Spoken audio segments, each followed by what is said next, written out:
Bienvenidos otra vez a este plató lleno de historias, misterios y buscadores del pasado. Esta semana vamos a movernos por el tiempo, el espacio, el futuro y el pasado, pero no se muevan ustedes que ya se lo traemos nosotros. Ahí quietecitos que empezamos otro Enigmas de la historia.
Sabemos poco sobre el medio que nos rodea, ya que nuestro conocimiento se limita a aquellos fenómenos que afectan a nuestros sentidos directa o indirectamente.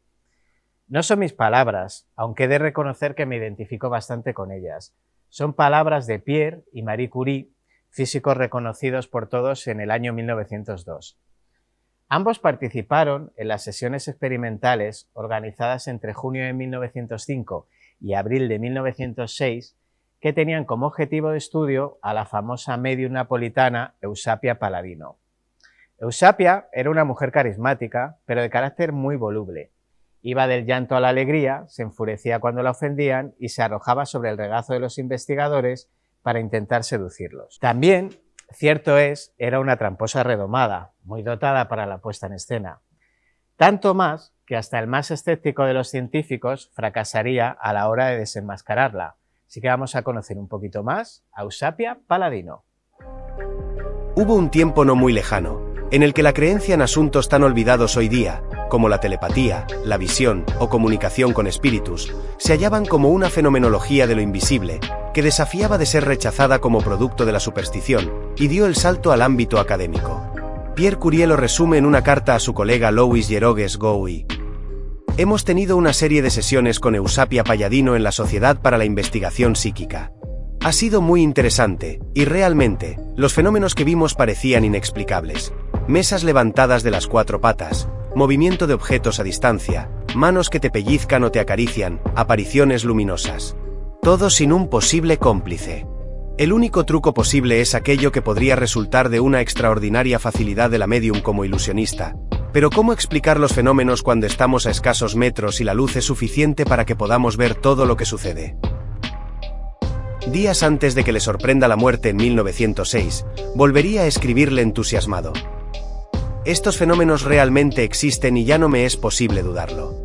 Existen, en mi opinión, estados físicos completamente nuevos, en un grado que no alcanzamos siquiera a concebir. Pero, ¿quién era esta mujer de nombre Eusapia Palladino, capaz de convencer a las mentes más brillantes de su época? Hija de una familia campesina, recibió una educación muy elemental, si es que llegó a recibir alguna. Se mudó a Nápoles en orfandad prematura y se casó muy joven. En 1892, la Milán intelectual la recibió estableciendo veladas espiritistas. Allí Eusapia mostraba sus fantásticos poderes.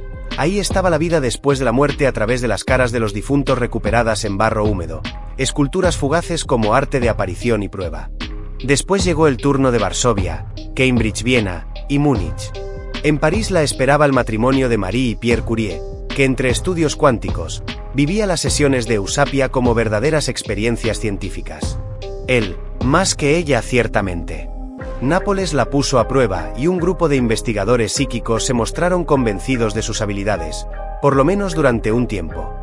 Ya llegaría el poder de los detractores a pesar del aval del famoso mago Howard Thurston para denunciar la simulación. Sus últimos tiempos fueron tiempos de mofa. Renunció a sus presentaciones quedándose sola y abandonada por todos los que quisieron sacar provecho de ella y sin embargo fueron burlados. Eusapia murió tan solo unos meses después. sin que exista constancia de que se intentase comunicar con los vivos. La ilusionista bribona, como era llamada, la medium más famosa entre las medium más famosas, fue inspiración y presencia de otras mediums que le sucedieron en el tiempo.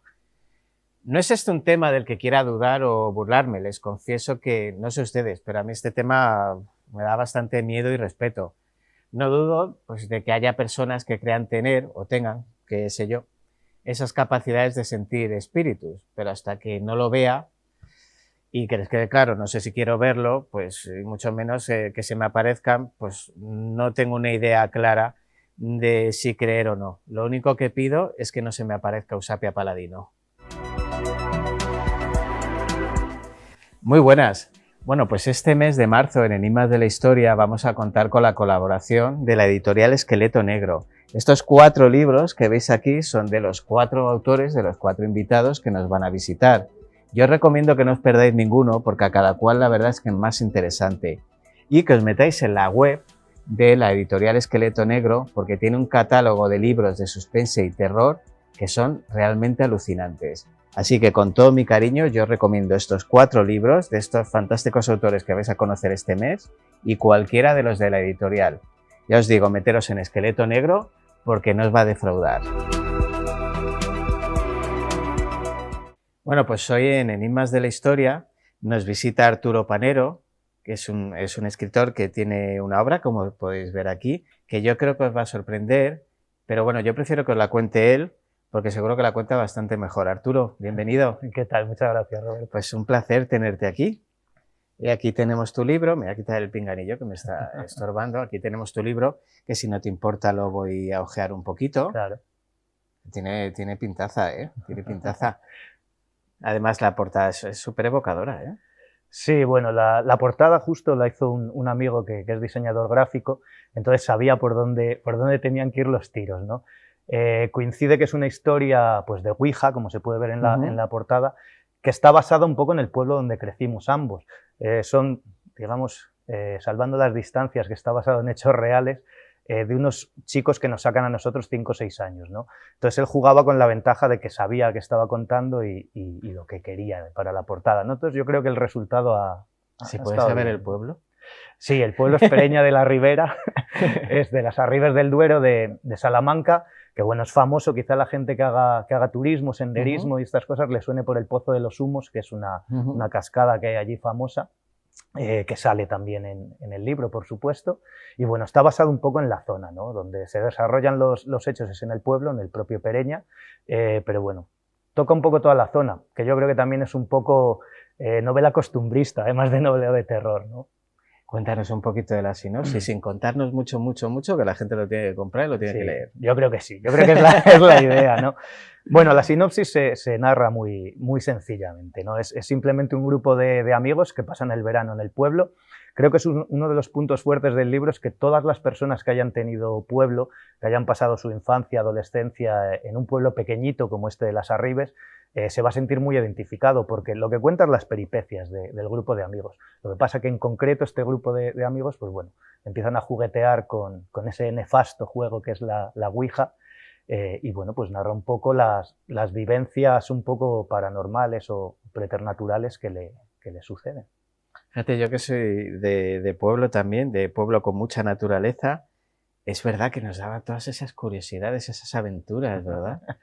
De investigar. Totalmente. Yo mira, lo hablo mucho con los amigos una vez que vas creciendo, vas teniendo hijos y de alguna manera maduras y yo creo que se te olvida lo gamberro que has sido y lo vividor que has sido de pequeño. Y es que yo creo que el espíritu de los pueblos es ese. El espíritu de los pueblos es la aventura, es el conocer, es la libertad de que ibas a casa a comer y a cenar y porque te obligaban, ¿no?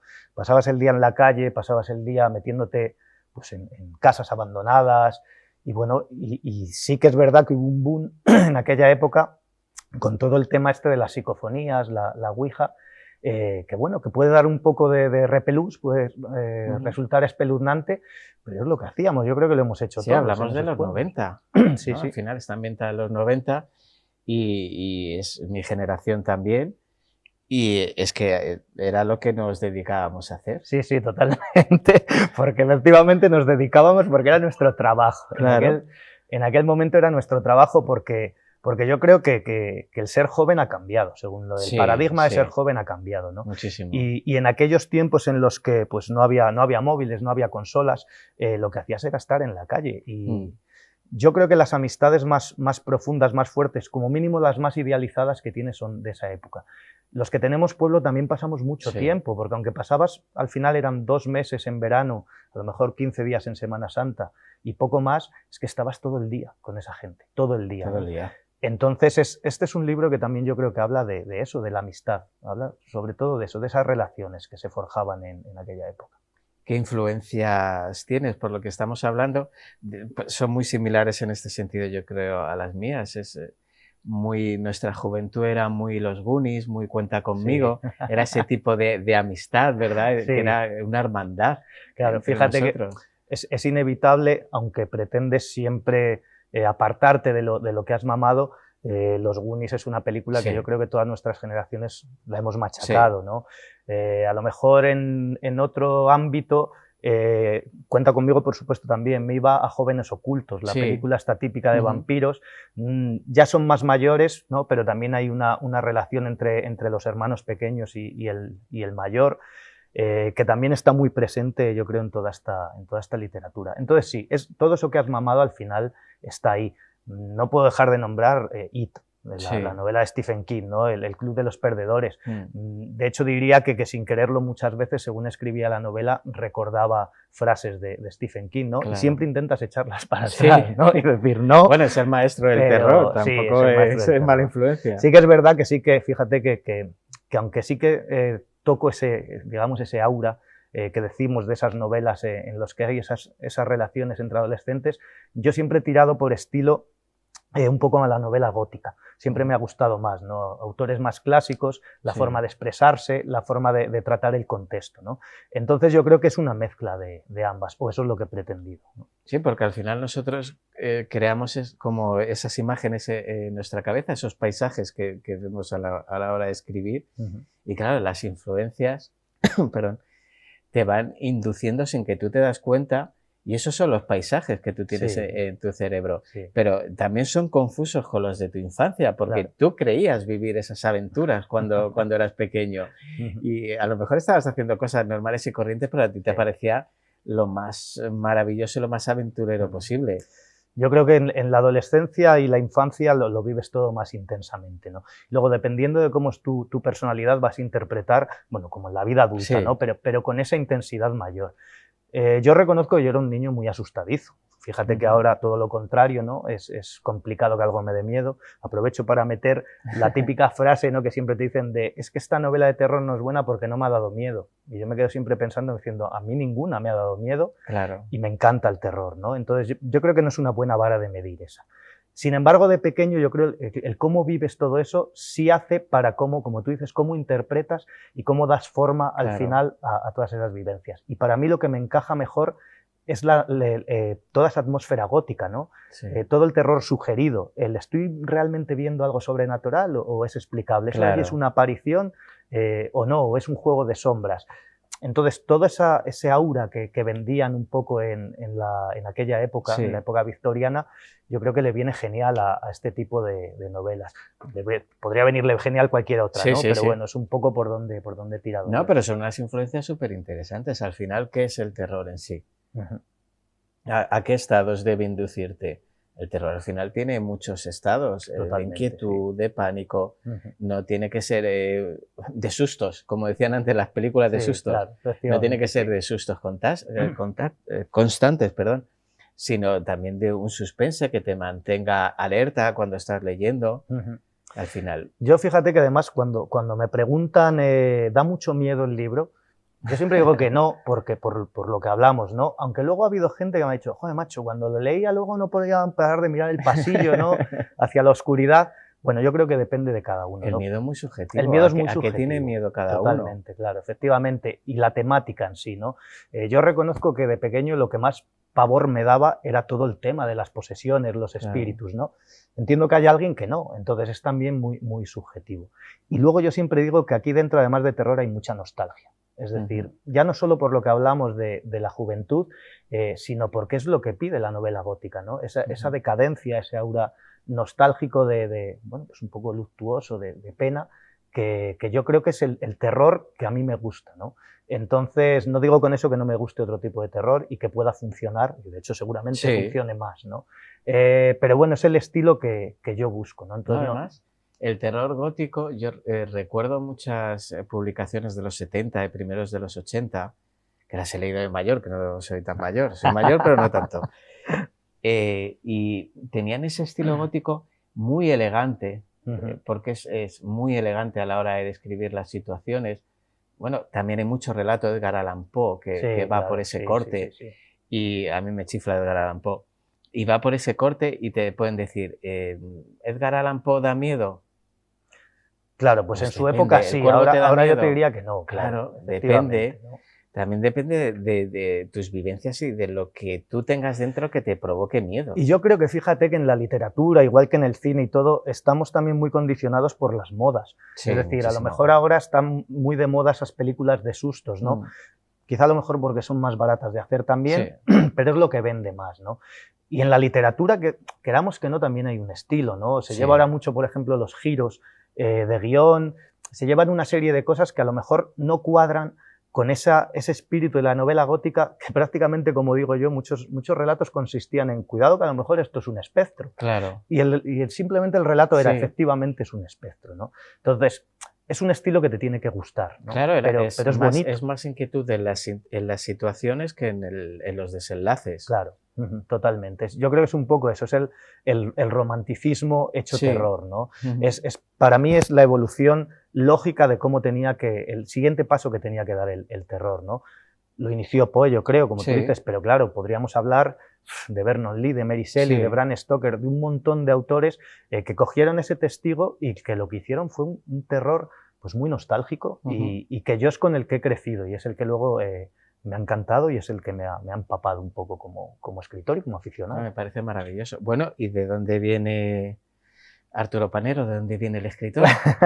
Pues Arturo Panero viene del pueblo, aunque yo no nací allí y de hecho yo no tengo raíces, por así decirlo, allí, aunque luego, bueno, uno no es de donde nace, ¿no? Al final es de donde pace, como se suele decir, ¿no? Dice el dicho. Yo creo que es donde te crías. Mi padre fue el médico en Pereña de la Ribera durante, si no recuerdo mal, 15 años y en el pueblo al lado, en Villarino de los Aires, 17 años. Entonces yo me crié allí.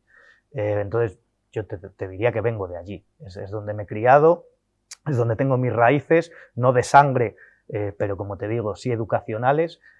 Sí tengo todos los vínculos allí, claro. las primeras amistades, los primeros recuerdos, entonces, bueno, pues vengo de allí. Luego sí que es verdad que en el antiguo cuarto de GB, ¿no? Con 8 o 9 años, ya me trasladé a Salamanca, acabé los estudios, hice allí psicología y bueno, ya ahora vivo en Salamanca, ¿no? Pero nunca he abandonado la zona y yo siempre he dicho que es mi pueblo y de hecho siempre digo que tengo allí a mis primas y a mis abuelos porque me crié con esas familias, pero realmente no tengo lazos con ellos, ¿no? Pero para mí siempre serán mi familia. Es que da mucho bagaje tener un pueblo, ¿eh? Sí, da muchísimo, porque al final es lo que hablamos, es lo que te hace como persona, es que al final tus cimientos yo creo que están desde la infancia y criarte en un pueblo con todo lo que hemos hablado, ¿no? Con la libertad que te da, muchas veces a salvajada, yo creo que son los cimientos de tu personalidad. ¿Y cómo fue tu peripecia para publicar? Has publicado con Esqueleto Negro, ¿no? Ajá. Que a mí es una editorial que me gusta, tengo que reconocer que lo que publica me gusta bastante.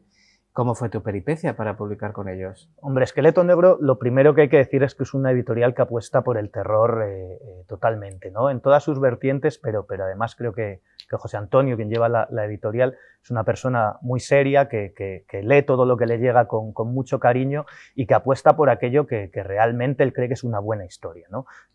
Que nadie se crea que solo va a ver este tipo de terror, ¿no? Va a encontrar de todo, desde ciencia ficción mezclado con terror, efectivamente, ¿no? Entonces, bueno, la peripecia fue muy sencilla, ¿no? Y una vez que tenía los escritos, pues empecé a barajar las posibilidades, o bien mandarlo a editoriales o concursos y demás. Escribo también relatos, entonces hubo varios relatos que mandé a concursos y la novela pues la mandé a 2, 3 editoriales y bueno, pues José Antonio Esquelete Negro fue la primera que respondió, le dije que sí, luego hubo otra editorial cordobesa que también me preguntó, le dije que ya había palabrado todo con ellos y bueno, y todo fue, la verdad es que muy rápido y bien, pues muy contento y muy buena experiencia con ellos. Oh, pues me alegro porque es un mundo complicado, ¿eh? A ver, ahora mismo hay muchas editoriales, ¿no? Tanto incluso autopublicación, sí. Entonces la oferta es grandísima, es ingente, de hecho, yo creo que es demasiado. Leí una vez, no recuerdo quién lo dijo, una frase que no es real, pero marca un poco el camino, ¿no? Que decía que hoy en día muy poca gente lee, pero todo el mundo escribe. Sí, sí.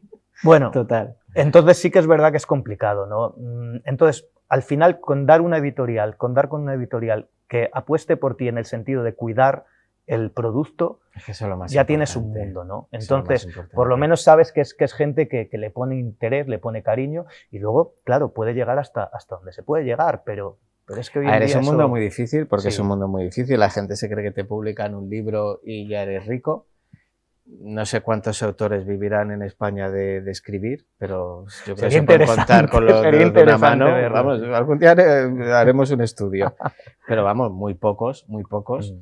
Y la verdad que lo más importante es eso, que te lo cuiden, que te lo mimen, sí. Porque es algo que tú has hecho con todo el cariño del mundo. Si encima tiene calidad para ser publicado, es maravilloso. Claro. Entonces, que lo mínimo que lo cuiden y lo mimen como tú lo haces. Sí, fíjate que además todos sabemos también que los costes de producción ahora son muy caros. Una editorial pequeña no tiene los medios que tiene una grande. Sin embargo, estamos viendo productos de editoriales grandes que son un desastre. Son un total desastre. Entonces, sinceramente, no es por meterme con las editoriales grandes, no tengo nada en contra de ellas. Pero es que entre los autores de las grandes y pequeñas, por calidad prefiero los de las pequeñas. Fíjate que yo no me mojo tampoco en decir que algo tan general, digamos, pero sí es verdad que hay veces que ves que esas editoriales se aprovechan un poco del tirón que ya tienen. Sí, ¿no? exactamente. Entonces están sacando muchos libros, que yo no digo que el libro en sí sea malo, yo no me meto en la calidad del autor. Es una cuestión de pero gustos. Sí me refiero en el formato físico. Sí. El propio libro hay veces que le ves muchísimas erratas, sí. Que ves que la calidad no es buena ni del papel ni de la pasta. Entonces al final te das cuenta que el mimo que hay algunas editoriales que te ponen es fundamental, porque al final tú estás sacando algo que viene de ti. Entonces, ¿qué menos que por lo menos que esté cuidado y que sea algo bonito? Sí, que luego guste o no guste, que tenga más calidad o menos. Claro, efectivamente. Luego es más subjetivo que guste o no guste. Eso cada uno. Pero hay que cuidar estos detalles, ¿no? A ver, yo entiendo que al final, pues una editorial, si no sé quién tiene 3 millones de seguidores en tal red social, pues le van a publicar al final. Ajá. Pero, jolín, si ya sacas pasta con eso, también puedes dedicarte a escritores que son buenos y están empezando, no todo que sea negocio, porque de hecho luego esos escritores también pueden llegar a ser negocios si tú los fomentas. Y la verdad que yo con las editoriales pequeñas me entiendo mejor. Sí. Yo es que creo que el mundo del marketing editorial al final es muy complicado y no llegas a saber cómo funciona, ¿no? Porque lo hemos hablado muchas veces, ¿no? Parece que el objetivo es llegar a publicar con una editorial grande y eso no te asegura nada, porque al final es lo que tú has dicho, no están sacando libros como churros. ¿Quién te dice a ti que el tuyo no va a pasar de largo? Y al final ha tenido su periodo de exposición. Sí, y mañana no ha ido está a 3 euros en una caja a la entrada de una librería. No ha ido a ningún sitio más y tu nombre pues se ha volatilizado un poco. Que aún así bien, has hecho tu currículum, has cumplido un hito importante en tu carrera literaria, publicar con una editorial grande, pero no te asegura. Yo creo que esto no es como hace 100 años, ¿no? Que decías, nada. Quien llega ahí, es que es muy bueno, hay muy poca oferta, ahora es una pasada. Y bueno, pues es cuestionable el cómo se están sacando libros, que con eso no quiero decir ni mucho menos que no se deban sacar. Al final yo soy el primero que me he beneficiado. Un poquito sobre el mundo en el que nos movemos, en el que el marketing prácticamente lo es todo. Y es muy difícil, o que tu libro caiga en manos de una buena editorial, que te lo cuide, te lo mime, tenga una buena edición Sí. y caiga en manos pues, de cualquier persona que te lo vaya a promocionar, porque esto ya sabes cómo es. Sí, sí, totalmente. ¿No? Es complicado y por eso al final lo que tienes que hacer Es una satisfacción personal. Ahí es, yo es lo que iba a decir, ¿no? Es la ilusión, no se puede perder la ilusión, y yo creo que la ilusión se demuestra en cuidar el producto. Luego ya donde llegues o no llegues, pues bueno, me imagino que dependerán tantos factores que es imposible saberlo, ¿no? Bueno, Arturo, para despedirnos, ¿dónde lo podemos comprar el libro? Bueno, se puede comprar en la página web de la editorial de Esqueleto Negro, se puede adquirir por Amazon y bueno, en librerías se puede pedir perfectamente, ¿no? O sea que no habría ningún problema con que se dé el título ¿Dónde estáis? Y el autor, Arturo Panero, pues no habría ningún problema. O sea, perfecto, disponible está, Roberto. Pues yo le dejo a la gente que se quede con el nombre. ¿Dónde estáis? Arturo Panero. Tiene pintaza el libro, ya os lo digo. Así que espero que te lo compren y sobre todo que te lean. Porque hay tantos libros que se compran y no se leen, así que sobre todo que te lean. Que se lea y se disfrute, es el objetivo. Pues muchas gracias, Arturo. Nada, un placer enorme tenerte aquí. Muchísimas gracias. A ti, gracias.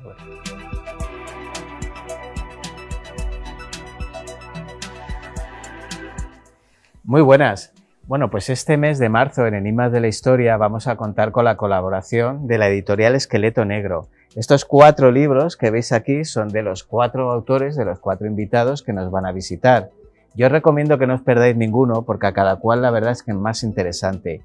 Y que os metáis en la web de la editorial Esqueleto Negro porque tiene un catálogo de libros de suspense y terror que son realmente alucinantes. Así que con todo mi cariño yo os recomiendo estos 4 libros de estos fantásticos autores que vais a conocer este mes y cualquiera de los de la editorial. Ya os digo, meteros en Esqueleto Negro porque no os va a defraudar.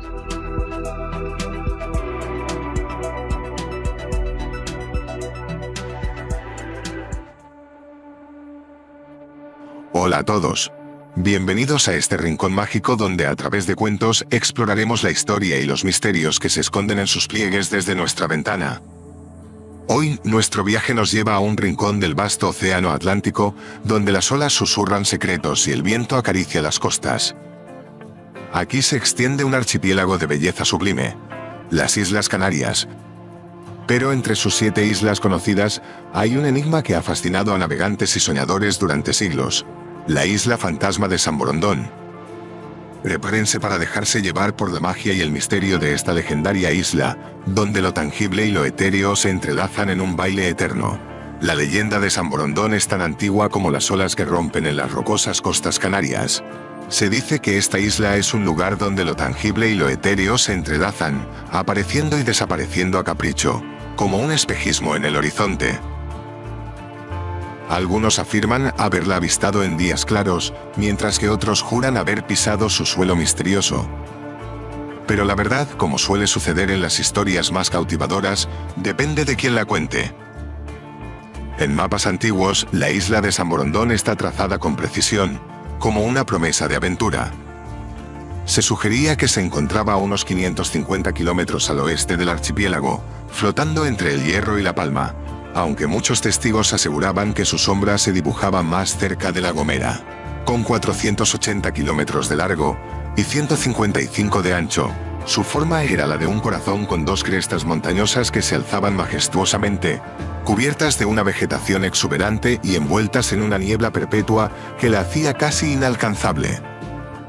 El origen de esta fascinante leyenda se remonta a un monje irlandés de espíritu indomable, San Brandán el Navegante. Con su curraj, una embarcación ligera y ágil, surcaba los mares del norte evangelizando tierras inhóspitas. Su vida dio un giro inesperado cuando otro monje, preocupado por la desaparición del hijo de un noble, le pidió que partiera en su busca hacia la enigmática isla. Así, San Brandán reunió a una quincena de hombres valientes y se lanzó al océano en un viaje que duraría 7 años. Durante su travesía, encontraron la isla Pez, un islote que emergía y se sumergía en el agua como un soñador en un mar de fantasías. Allí, en medio de la Pascua, el islote retumbó y se despertó, revelando su verdadera naturaleza, un pez gigante llamado Hasconius. Este coloso marino, en su danza interminable, guió a San Brandán hacia la isla que desde entonces se conocería como la isla fantasma de San Borondón. A lo largo de los siglos, la leyenda de San Borondón inspiró a exploradores audaces que se lanzaron al mar en busca de su magia. Entre los siglos XVI y XVII, nombres como Fernando de Viseu y Hernán Pérez de Grado se sumaron a la lista de aquellos que deseaban descubrir la isla. Aunque algunos afirmaron haber tocado sus costas, nunca regresaron con pruebas concluyentes. El joven británico Edward Harvey incluso escribió sobre su experiencia, pero su relato fue desestimado como fantasía. En tiempos más recientes, en 1953, el diario ABC publicó una fotografía que supuestamente mostraba la isla. Sin embargo, la isla seguía siendo esquiva, como un sueño que se desvanecía al despertar. A pesar de la dificultad para encontrar la isla, su existencia fue inscrita en el Tratado de Alcáçovas, donde se le asignó a España, aunque su realidad siempre estuvo envuelta en incertidumbres. Con el paso del tiempo, se descubrió que lo que muchos habían visto no era más que un fenómeno óptico conocido como Fata Morgana, un espejismo que aparece en el horizonte cuando las condiciones atmosféricas son favorables. Aún así, la leyenda de San Borondón sigue viva, resonando en el corazón de los canarios. Pintores, poetas y escritores han tejido su arte en torno a esta isla, formando parte del imaginario colectivo que se niega a desvanecerse.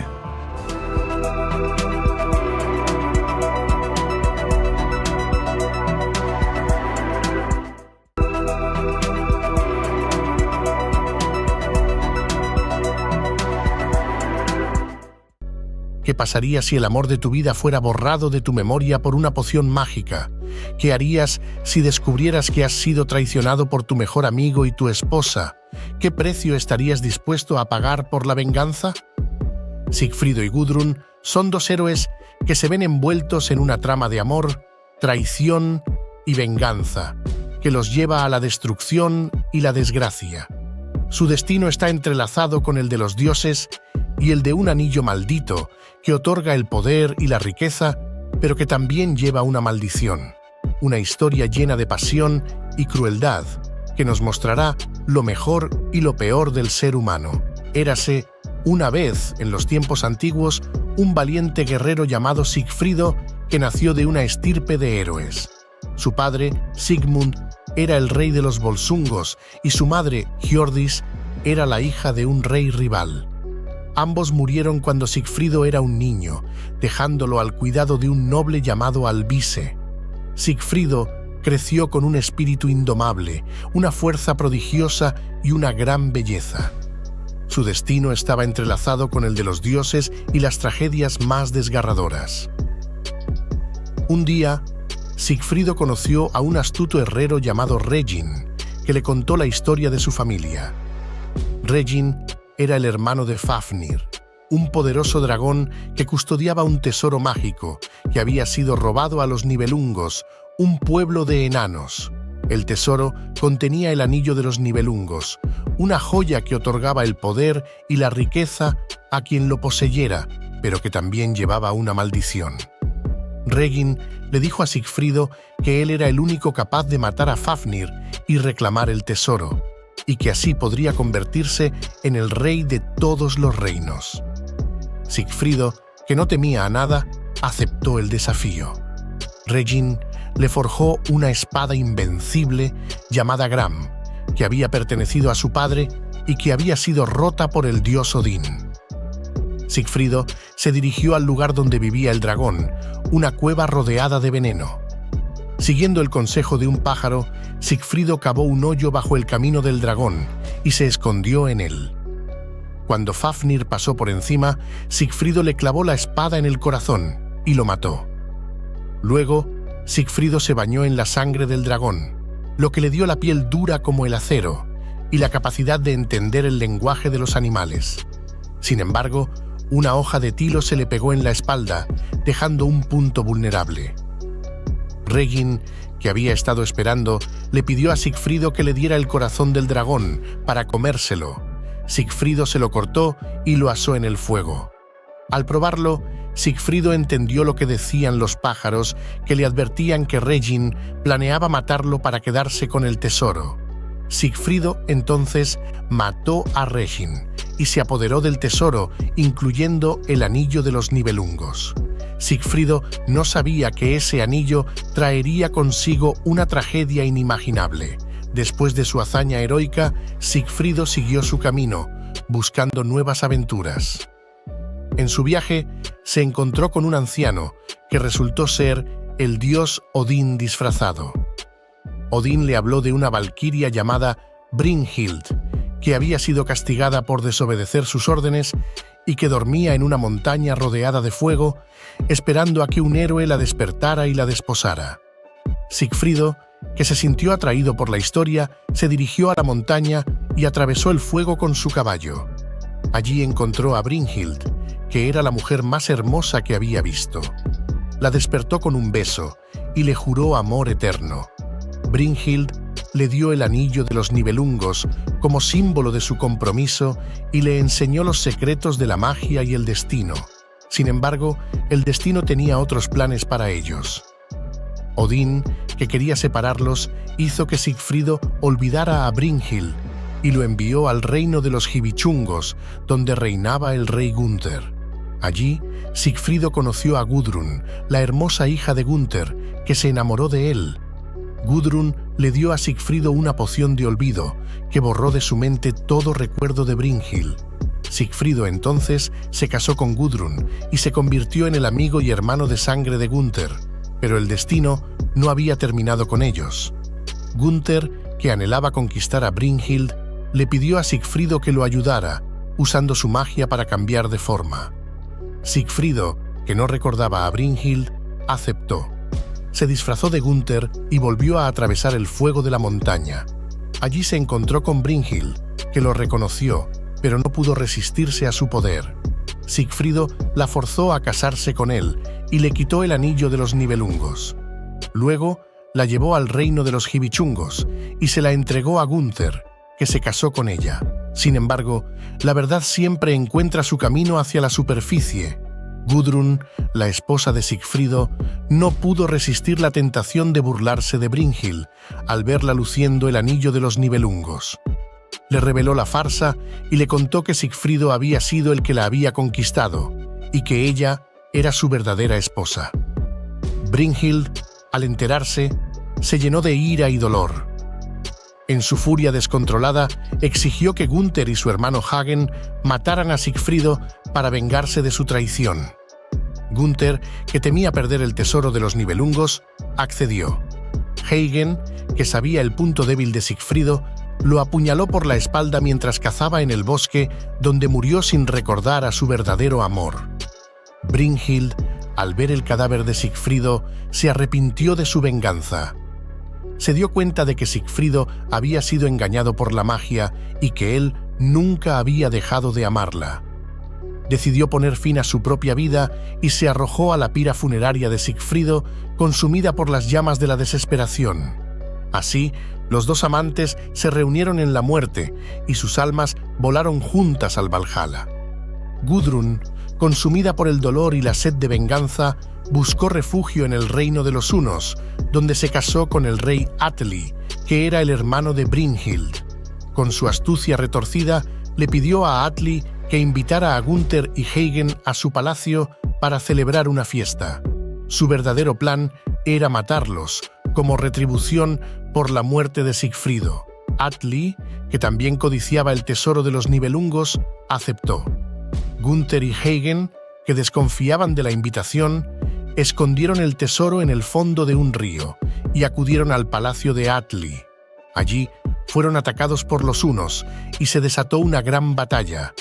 Gunther y Hagen lucharon con valor, pero fueron capturados y torturados. Atli les exigió que revelaran el lugar donde habían escondido el tesoro, pero ellos se negaron. Hagen le dijo que solo se lo diría a Gunther y que luego lo matara. Atli, entonces, le cortó la cabeza a Gunther y se la arrojó a Hagen. Hagen, al ver la cabeza de su hermano, se rió y le dijo que nadie sabría jamás el lugar del tesoro, pues solo él y Gunther lo conocían. Atli, furioso, le atravesó el corazón con su espada y lo mató. Gudrun, que había presenciado todo, se llenó de horror y remordimiento. se dio cuenta de que su venganza no le había traído más que dolor y soledad. Decidió poner fin a su sufrimiento y al de Atli, que había sido su cómplice. Con su astucia retorcida, asesinó a sus propios hijos con Atli y, en un macabro festín, sirvió su sangre como vino y sus corazones como carne. Luego, le reveló a Atli lo que había hecho y le mostró las cabezas de sus hijos.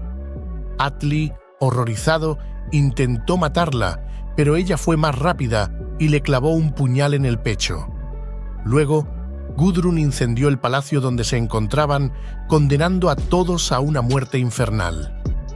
El fuego consumió todo a su paso, llevándose consigo la vida de aquellos que habían sido tocados por la tragedia y la maldición del anillo. Solo quedaron las cenizas y el silencio.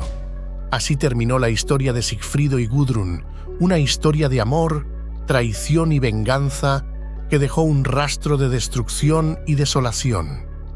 Una historia que recordaremos como una de las más oscuras y trágicas, donde los hilos del destino tejieron un final desgarrador para todos.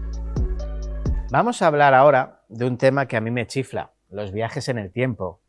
Regreso al futuro, Terminator, la novela de H.G. Wells, la saga de libros Caballo de Troya, Los pasajeros del tiempo. En esta última, en Los pasajeros del tiempo, el asesino Jack el Destripador viaja al siglo XX y bueno, no les voy a contar más. Lo único que como buen friki les digo que las he visto y he leído todos esos libros. Pero la verdad, ¿a quién no le gustaría viajar en el tiempo? Pues yo qué sé, ver la construcción de las pirámides, el nacimiento de Jesús, conocer a Leonardo da Vinci, o algo tan normal como ver a nuestros abuelos o a nuestros padres el día de su boda. Ahora bien, ¿qué opina la comunidad científica de estos desvaríos míos, de estas locuras mías? Por ejemplo, ¿qué decía Albert Einstein sobre los viajes del tiempo? Pues bien, la teoría de Einstein sobre los viajes en el tiempo se basa en que cada una de sus teorías de la relatividad, en las que un objeto que se mueve a la velocidad de la luz podría viajar al futuro. Esta teoría implica que solo es posible viajar al futuro en el tiempo, lo cual pues, no nos permitiría volver a nuestras épocas pasadas que quisiéramos ver. Pues eso, decía que viajar al pasado no era posible y viajar al futuro resulta confuso, porque claro, si aceleras a la velocidad de la luz y te desplazas por el espacio, no tienes por qué ir al futuro necesariamente. Y la verdad, que sepamos, nadie del futuro ha venido a saludarnos, aunque seguramente lo meterían en un sanatorio mental y no podría decirnos nada. Pero por curiosidad, veamos qué dicen los últimos artículos científicos sobre este tema. Vamos con ellos. Según el físico y profesor Barak Sohasny, la teoría general de la relatividad ha permitido a algunos físicos escribir ecuaciones que describen el viaje en el tiempo de forma coherente y compatibles con la relatividad. Pero las ecuaciones no tienen sentido si no se corresponden con nada de la realidad. ¿Por qué entonces estas ecuaciones serían irreales? Pues vamos a verla. En primer lugar, según el físico, para construir una máquina del tiempo, las ecuaciones requerirían que los científicos utilizaran materia exótica con energía negativa. Sin embargo, la energía negativa no está disponible en cada rincón, en cualquier sitio. En el estado actual de los conocimientos, solo la mecánica cuántica nos da la esperanza, al menos en teoría, de poder producirla en cantidades muy pequeñas y durante periodos de tiempo extremadamente cortos. Pero Sohasny es optimista, señalando, pues entre otras, la posibilidad de que se descubran otras ecuaciones que permitan viajar en el tiempo sin necesidad de materia exótica. Este problema podría ser simplemente una limitación de nuestra tecnología actual o de nuestra comprensión de la mecánica cuántica, afirma él con rotundidad. Sin embargo, yo recuerdo pues, todas esas paradojas espaciotemporales que se dan en todas las películas o novelas. Si yo viajo al pasado, por ejemplo, y mato sin querer, obviamente a mi abuelo, entonces yo no naceré, no viajaré en el tiempo y claro, no podré matar a mi abuelo. Siguiendo sus palabras, Sohasny muestra un escenario en el que entro en mi máquina del tiempo, la utilizo para retroceder en el tiempo 5 minutos y destruyo la máquina en cuanto llego al pasado. Ahora que he destruido la máquina del tiempo, me sería imposible utilizarla 5 minutos después, obviamente. Esto significa que si en el momento en que está, no puede retroceder en el tiempo y destruirla, lo que implica que la máquina del tiempo no ha sido destruida. Y puede usarlo para retroceder en el tiempo y destruirlo. En otras palabras, se trata de una máquina en el tiempo que se destruye si no se destruye. Alucinante, ¿no? Como no puede ser destruida y no destruida simultáneamente, esta hipótesis es inconsistente y paradójica. Afirma Sohadni, quien agrega que a diferencia de la ciencia ficción donde existe la idea errónea de que las paradojas se pueden crear, una paradoja en la física no es un suceso que pueda ocurrir realmente. Así, las paradojas son un concepto puramente teórico que apuntan a una incoherencia en la propia teoría. ¿Significa esto que entonces el viaje en el tiempo se vuelve simplemente imposible? Pues a los ojos de la ciencia. Pues no necesariamente, hay otros investigadores que piensan todo lo contrario. El físico y teórico Igor, y esto lo voy a tener que leer bien porque es complicado, Dmitrievich Novikov, intentó resolver la cuestión de las paradojas del viaje en el tiempo con una conjetura de autoconsistencia, que lo que esencialmente afirma es que se puede viajar al pasado, pero que no se puede modificar. Según conjetura de Novikov, cuando una persona sale de una máquina del tiempo, pues aterriza en una línea temporal diferente en la que puede hacer lo que quiera, incluso destruir su máquina del tiempo 5 minutos antes de que deba utilizarla, etc. En esta teoría, los cambios en esta nueva línea temporal no tendrían ningún efecto en la línea temporal original. Y sinceramente, después de leer revistas científicas, leer novelas, pues yo voy a seguir soñando con que los viajes en el tiempo puedan ser posibles en un futuro. Lo que no sé es si nuestro universo puede permitir la coexistencia de múltiples historias pasadas y futuras. Lo que sí deseo es que ese futuro nos vuelva a citar a ustedes y a mí en 7 días con más temas y con más enigmas de la historia. Así que muchísimas gracias por acompañarnos un día más y nos vemos muy prontito aquí en Enigmas de la Historia. Bueno, voy a interrumpir Enigmas de la Historia, mi programa, porque nos han dejado aquí esta variedad de quesos fantástica de Señorío de Monesterio en Badajoz. Son quesos de autor, quesos artesanos, son todos de cabra y tienen una variedad fantástica. Este, por ejemplo, es con pimentón dulce, hay uno con jamón ibérico, lo tenéis también con vino dulce, una maravilla, todos quesos pasteurizados, ¿vale? Ahora que hay mucho problema con los quesos artesanos y no son pasteurizados, este es pasteurizado. Y encima cuidan el medio ambiente. Como veis, las cortezas son naturales, no llevan nada de parafina ni nada por el estilo, con lo cual son muchísimo más saludables. Así que yo os recomiendo cualquiera de la variedad que tenemos aquí. De hecho, he interrumpido el programa y lo voy a seguir interrumpiendo porque me voy a poner a probarlos todos. Ya les digo, Señorío de Monesterio, quesos de autor de Badajoz.